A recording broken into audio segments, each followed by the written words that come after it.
So with so many of these rights being shored up for years to come, the UFC sort of finds themselves in this very advantageous position as their rights will be up at the end of next year. And we can transition over to Noche UFC from this past Saturday at Sphere. And a lot of attention, Brandon, on one Jeff Bezos in attendance at Sphere. And you know how we can just take attendance to mean there's a bidder right there at the table. Look, I think we played that game with Amazon during the WWE rights renewal, and that didn't work out so well for us. So I'll start with that. The other thing is vis-a-vis Bezos. I went to the premiere of Postcard from Earth, which is the original content at Sphere, and guess who was across the aisle? Jeff Bezos. Maybe he's just got a season's pass at Sphere for all I think premieres. Jeff Bezos can go wherever he wants, whenever he wants, and he likes technology. And the Sphere is an amazing place, as you guys have heard me say many times on the Lightshed podcast. What was your optimism about the ability to pull off a live sporting event, having been there for it? Like, we have never seen something at this level. The most ambitious event I believe UFC has ever undertaken, and that includes during the pandemic. But did you see this as a achievable goal for the very high expectations that Dana White set going into this show? Yeah, I think it was a real challenge, right? Because this building is not built for sports at all. And so they had to rig things so that it would work out for them, first of all. Second of all, if you've been in Sphere, you know that the focal point in Sphere is not the action on the stage, or in this case, the ring. So you have to completely rebuild the experience for that venue itself. And frankly, I wasn't sure if, the DNA of UFC is as amazing of a promoter as Dana is not creating original content. So I was not sure what the quality of the original content was going to be in there. I think it worked out pretty well. Do I think it could have been better? Maybe. I think that it wasn't necessary to make the event around Mexican Independence Day. I think it would have had a wider point of interest if it was something else. But by all means, it seems like this was an extremely successful show. The big question in my mind is twofold. One, will this ever be done again for UFC? And two, will it be done for WWE? And if you think about what I just said, the DNA being storytelling, right? And the things that WWE does very well, I think WWE content would be even better in this building than UFC was. And obviously that's a high bar because, again, they did a great job. But I think WWE would play even better. The question is, can they charge high enough prices to offset the investment that would have to go into building content for WWE?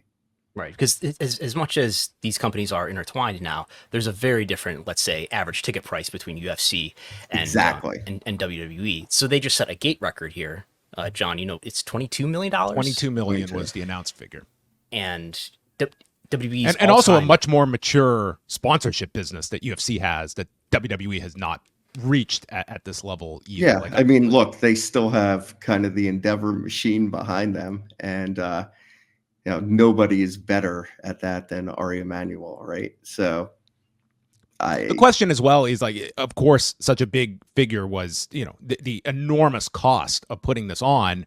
I would be curious if this was one of those, like, the canary in the coal mine of efficiencies that are found after you've staged this UFC event, that the next time around we can slash a lot. That was a lot of trial and error to figure out logistics of this whole thing. And by the way, there was no precedent even. There were very few things that they could even draft off of. They had to figure out simple things like how do we have, the light rig? Yeah, like in place. There's only been concerts to this point. Yeah, only been concerts, and guess what? there were only 3 bands that had even been in that building, right? It was U2, it was Fish, and it was Dead and Co, and that's it.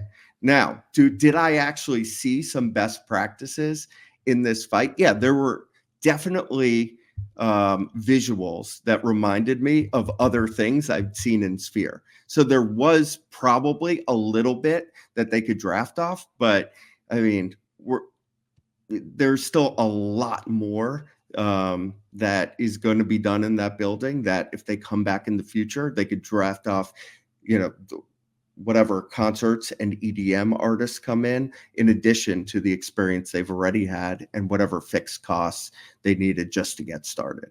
I'm extremely hopeful that they do it again. Yeah, And it's hard to imagine, like maybe it's a WrestleMania. A WrestleMania did $35 million in ticket sales on 2 nights this year, That's right. which is a new record for That's them. right. But what's the difference? The capacity. I mean, you're talking about, in this case, it was a 15,000 person capacity. Right. And for concerts, it's generally been, 18,000 person capacity. And in my mentions, for what it's worth, I already got a lot of people complaining whenever a W show sells out. Oh my God, these ticket prices were so high. And in fact, even on this very show, we're getting, comments here about how the concerns that W is going to push away families and people with lower incomes. No, I get that. It's interesting because I'm a Mets fan, and there's been a big debate as to why the Mets, I mean, they're, on the cusp potentially of a playoff spot. Every game is extremely meaningful, yet this week, half the stands were empty. And the conversation on Twitter has been, it's just very, very expensive. And so that's obviously, the seats are empty. There's some supply there. It's not that demand is too high. Well, yeah, I mean, it's always about price, though. It's just where the supply and demand curve clears, and so that's the one risk you raise in continuously raising prices for these WWE events. But the key thing to do is just price the house accordingly. Have the seats up front be priced to the demand point at very high prices, and then have seats upstairs that everyone can afford. Yeah, and I just think that's the natural evolution. And for UFC and WWE specifically, when it comes to especially their pay-per-view content, like there is going to be a fan base that are only going to be consumers through their screens. Like this is not going to be priced for just a family of 4 to go to a WWE or UFC pay-per-view. It is just like that, and the demand is there. I can't fault them for absolutely not. This is the huge issue in the concert business right now, right? We saw it with Oasis in the UK a couple of weeks ago, where you had a literal 10-to-1 ratio of people who tried to get or wanted to go to the show versus the amount of seats that are there. And obviously, unfortunately, that's just going to clear at very high prices. Now, are these events anywhere near where the highest profile concerts are in overwhelming demand? No, but pricing things correctly is still a big lever for WWE and probably UFC in terms of balancing the highest potential gate with the keeping fans really engaged and feeling like they could be a part of the product. How key was Riyadh season to the economics of this show on Saturday? I think that was very key. What was that? A $20 million contribution or whatever it was. That definitely allowed, despite the very high costs and way higher than they anticipated, that allowed them to clear break even.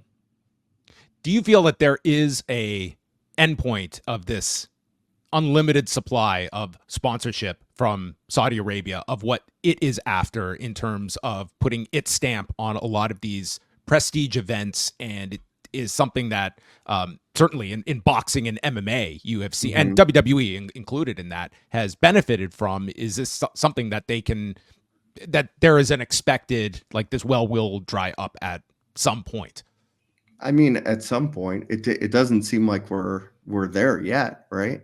It seems like UFC is going to expand its relationship with the Saudis from here, not go backwards. I think that that's going to probably be a lever for TKO in 2025. I don't know how big it's going to be, but I don't think we're at that point for this particular company yet.